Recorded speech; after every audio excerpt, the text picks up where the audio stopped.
الحمدللہ رب العالمین والصلاة والسلام علی رسولہ الکریم اما بعد فاعوذ باللہ من الشیطان الرجیم بسم اللہ الرحمن الرحیم۔ پیارے ناظرین، آپ کا بھائی آفاق احمد شبیر احمد حسب وعدہ آپ کے سامنے لے کر حاضر ہے بلوغ المرام من ادلۃ الاحکام کے حوالے سے اپنی اگلی گفتگو۔ پیارے ناظرین، پچھلی گفتگو میں نے آپ کے سامنے بلوغ المرام من ادلۃ الاحکام کے حوالے سے دو باتیں ذکر کی تھیں۔ نمبر ایک، بلوغ المرام من ادلۃ الاحکام میں حافظ ابن حجر العسقلانی رحمۃ اللہ علیہ کا منہج، اور اسی طریقے سے بلوغ المرام من ادلۃ الاحکام کا تعارف۔ میری اگلی گفتگو آپ سے جو ہے وہ ہے بلوغ المرام من ادلۃ الاحکام کی خصوصیات۔ پیارے ناظرین، اگر یہ کتاب اس قدر مقبول ہوئی ہے، علماء کرام نے اسے ہاتھوں ہاتھ لیا ہے، اور اسی طریقے سے مختلف ادوار میں اس کتاب کی شروحات لکھی گئی ہیں، ساتھ ہی ساتھ لوگوں نے اس کتاب کے حفظ کا بھی اہتمام کیا ہے، تو اس کے پیچھے کوئی وجہ ہوگی، اور وہی وجہ میں آپ کے سامنے ذکر کرنا چاہتا ہوں۔ سب سے پہلی خصوصیت جو بلوغ المرام من ادلۃ الاحکام کی ہے وہ یہ ہے کہ ابن حجر العسقلانی رحمۃ اللہ علیہ نے اپنی اس کتاب کو فقہی ابواب پر مرتب کیا ہے۔ فقہی ابواب پر ابن حجر العسقلانی رحمۃ اللہ علیہ نے اپنی اس کتاب کو مرتب کیا ہے، تاکہ جو احکامات ہیں ان احکامات کو ضبط کرنے میں، ان مسائل کو یاد کرنے میں ایک طالب علم کے لیے آسانی ہو۔ نمبر دو، بلوغ المرام من ادلۃ الاحکام کی دوسری خصوصیت یہ ہے کہ ابن حجر العسقلانی رحمۃ اللہ علیہ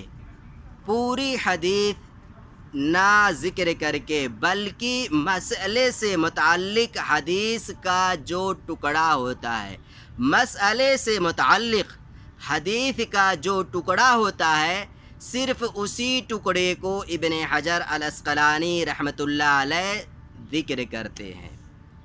اس کا فائدہ یہ ہوتا ہے پیارے ناظرین کہ حفظ حدیث میں ایک طالب علم کو آسانی ملتی ہے۔ اگلی خصوصیات نمبر 3 بلوغ المرام من ادلۃ الاحکام کی یہ ہے کہ ابن حجر العسقلانی، حافظ ابن حجر العسقلانی رحمۃ اللہ علیہ حدیث ذکر کرنے کے بعد میں حدیث کی تخریج کرتے ہیں۔ مثلا کوئی حدیث ابن حجر العسقلانی رحمۃ اللہ علیہ نے ذکر کیا، اب یہ حدیث صحیح بخاری میں ہے، صحیح مسلم میں ہے، اور اسی طریقے سے ابو داؤد میں ہے، بیہقی میں ہے، یا حدیث کی جو اور بھی کتابیں لکھی گئی ہیں، ابن خزیمہ، صحیح ابن خزیمہ میں ہے، جن جن کتابوں میں ہے، ابن حجر العسقلانی رحمۃ اللہ علیہ ان کتابوں کا نام ذکر کرتے ہیں کہ اس سے یہ حدیث اس کتاب کے اندر موجود ہے۔ ساتھ ہی کبھی کبھار ابن حجر العسقلانی رحمۃ اللہ علیہ حدیث پر حکم بھی لگاتے ہیں، مثلا یہ حدیث صحیح ہے، ضعیف ہے، حسن ہے، اور کبھی کبھار حافظ ابن حجر العسقلانی رحمۃ اللہ علیہ حدیث پر بذات خود حکم نہ لگا کر بلکہ محدثین نے جو حکم لگایا ہے، جیسے ابن حبان نے اس حدیث کو کیا کہا ہے، جو یہ حدیث ابن حجر العسقلانی رحمۃ اللہ نے ذکر کیا، وَالطَّهُورُ مَاؤُهُ وَالْحِلُّ مَيْتَتُهُ، ابن حبان نے اس حدیث کے متعلق کیا کہا ہے، ابن خزیمہ نے کیا کہا ہے، ابو داؤد نے کیا کہا ہے، دیگر محدثین کرام جو ہیں ان کے اقوال بھی، یعنی ان کا بھی حکم حدیث ذکر کرنے کے بعد میں حافظ ابن حجر العسقلانی رحمۃ اللہ علیہ ذکر کرتے ہیں۔ نمبر 4 چوتھی خصوصیت بلوغ المرام من ادلۃ الاحکام کی یہ ہے کہ عمومی طور پر ابن حجر العسقلانی رحمۃ اللہ علیہ مرفوع احادیث ہی ذکر کرتے ہیں. زیادہ تر بلوغ المرام کے اندر حافظ ابن حجر العسقلانی رحمۃ اللہ علیہ نے مرفوع احادیث ہی ذکر کیا ہے. کبھی کبھار موقوف روایتیں بھی آپ کو مل جائیں گی، جیسے کتاب النکاح کے اندر آپ کو موقوف روایت مل جائے گی، باب العدہ، باب الایلا وغیرہ میں موقوف روایتیں آپ کو مل جائے گی، لیکن بہت مختصر ہیں. نمبر 5، پانچویں خصوصیت بلوغ المرام من ادلۃ الاحکام کی یہ ہے کہ ابن حجر العسقلانی رحمۃ اللہ علیہ حدیث کی جو پوری سند ہوتی ہے وہ پوری سند ابن حجر العسقلانی رحمۃ اللہ علیہ حذف کر دیتے ہیں. پوری سند اللہ، یعنی کہ جیسے امام بخاری رحمۃ اللہ علیہ نے کسی حدیث کو اپنی صحیح ہی کے اندر ذکر کیا ہے، تو امام بخاری سے لے کر اللہ کے رسول صلی اللہ علیہ وسلم کے ساتھ جتنے سارے راوی ہیں ان تمام روات میں صرف راوی اعلیٰ کا ذکر کرتے ہیں، اس کے علاوہ بقیہ جتنے روات ہیں نیچے ان تمام روات کو ابن حجر العسقلانی رحمۃ اللہ علیہ حذف کر دیتے ہیں. مثلا ذکر کریں گے عن ابی ہریرہ رضی اللہ تعالی عنہ قال قال رسول اللہ صلی اللہ علیہ وسلم حق المسلم علی المسلم ست، رواہ مسلم. اب امام مسلم نے وہ حدیث اپنے شیخ سے سنا، پھر انہوں نے اپنے شیخ سے، تو یہ تمام چیزیں جو ہے ان کو حذف کر دیتے ہیں، صرف راوی اعلیٰ کا ہی ذکر کرتے ہیں. انہی تمام خصوصیات کی بنیاد پر پیارے ناظرین ابن حجر العسقلانی رحمۃ اللہ علیہ کی حدیث کے باب میں، فقہ کے باب میں کہہ لیں یا حدیث کے باب میں کہہ لیں، لکھی گئی اس کتاب یعنی بلوغ المرام من ادلۃ الاحکام کو جو مقبولیت ملی وہ دیگر کتابوں کو نہ مل سکی. لیکن اس کا مطلب یہ نہیں ہے کہ جو اور کتابیں لکھی گئی ہیں وہ کتابیں غیر اہم ہیں. جی نہیں، ایسا نہیں ہے. ان کتابوں کو بھی اپنی الگ پہچان ہے، الگ اہمیت ہے ان کا بھی، اسی وجہ سے علماء نے ان کی طرف بھی توجہ دی ہے. لیکن بہرحال جو مقبولیت اس کو مل سکی وہ اور کتابوں کو وہ مقبولیت نہ مل سکی. پیارے ناظرین، اگلی گفتگو میری جو ہے وہ ہے بلوغ المرام من ادلۃ الاحکام کی شروحات. دراصل اگر ہم بلوغ المرام من ادلۃ الاحکام کی شروحات کا نام لیں تو تقریباً 20 سے زائد شروحات علماء کرام نے لکھی ہیں. شروحات بھی ہیں، تعلیقات بھی ہیں، حواشی بھی ہیں، تخریجات بھی ہیں، الگ الگ چیزوں پر اس کتاب کے الگ الگ چیزوں پر علماء کرام نے کام کیا ہے. لیکن میں صرف بلوغ المرام کی جو شروحات ہیں ان میں سے کچھ اہم شروحات کا تذکرہ آپ کے سامنے کرنا چاہتا ہوں. سب سے پہلے نمبر پر البدر التمام فی شرح بلوغ المرام کا تذکرہ کرنا چاہتا ہوں، جو حسین بن محمد المغربی رحمۃ اللہ علیہ کی شرح ہے، جن کی وفات ہے 1119 ہجری میں. دراصل البدر التمام فی شرح بلوغ المرام یہ شرح ناقص ہے، غیر مکمل ہے، لیکن جتنے حصے کی علامہ مغربی رحمۃ اللہ علیہ نے شرح کی ہے وہ شرح کافی اہم ہے. علامہ مغربی رحمۃ اللہ علیہ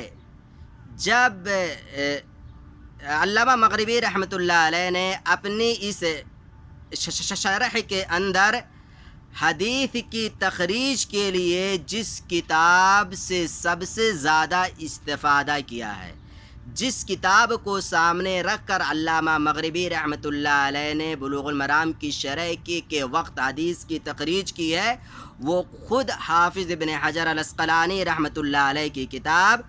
التلخیص الحبیر فی تخریج احادیث الرافعی الکبیر، اسی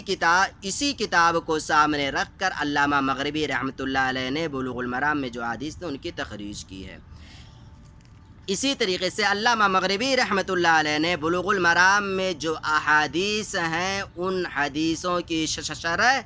کرتے وقت جن کتابوں کو سامنے رکھا وہ دو کتابیں تھیں.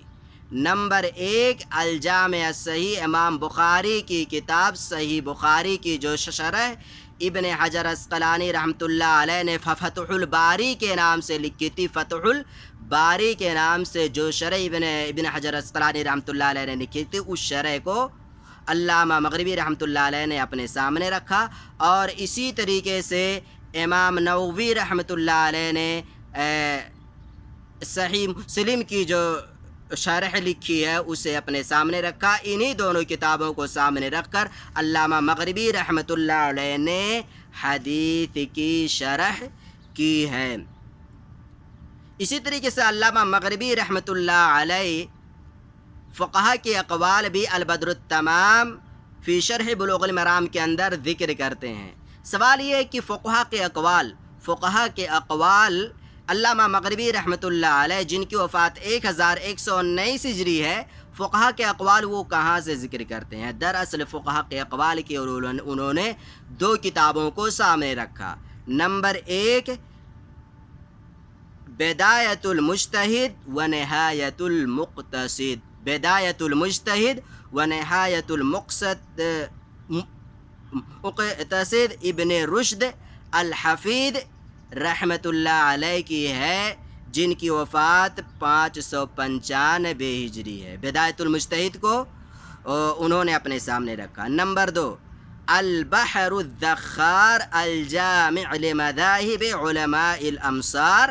احمد بن یحییٰ المرتضی رحمہ اللہ، جن کی وفات 840 ہجری میں ہے. تو انہی دونوں کتابوں سے علامہ مغربی رحمۃ اللہ علیہ نے فقہا کے اقوال البدر التمام کے اندر ذکر کیے ہیں. نمبر 2 سبل السلام جو علامہ صنعانی رحمۃ اللہ علیہ کی ہے.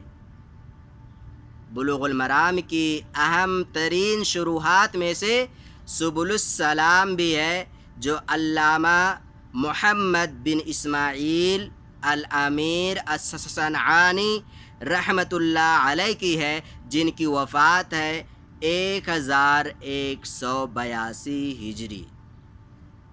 آپ کی